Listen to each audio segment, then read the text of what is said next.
optimal path through the internetwork. 2. Route selection is a routing process of selecting the optimal path through the internetwork. Two route selecting methods are dynamic route selection and static route selection. Dynamic route selection uses the cost information that is always being generated by routing algorithms and placed in routing tables to select the optimal path for each data packet. When network conditions change, the router can then select a different path to maintain the lowest possible cost. Static route selection doesn't select data paths on the fly, but instead, the path is designated in advance. A network administrator or a machine, such as a controlling device, selects the route for data from a predefined table. Data packets are then forced along the predetermined route. This type of route selection is less efficient than the previous one because it cannot adapt to changing conditions on a network.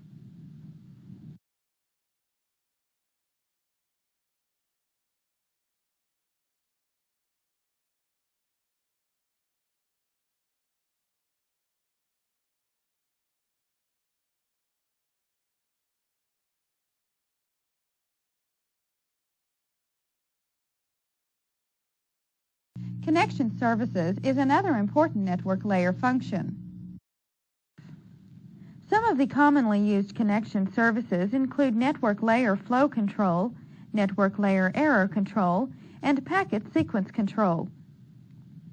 Network layer flow control controls the amount of data that is following a particular path.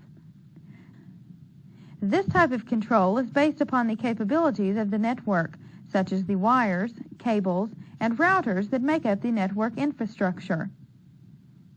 Network layer error control detects and retransmits packet delivery errors. Routers use cyclic redundancy check, or CRC, algorithms to detect these errors. Finally, packet sequence control allows packets that have been received out of order at their destination point to be reordered or retransmitted.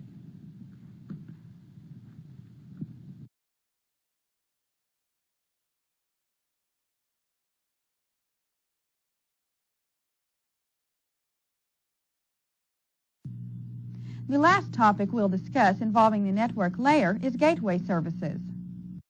A gateway is a network device that can interpret and translate different network languages used onto distinct networks.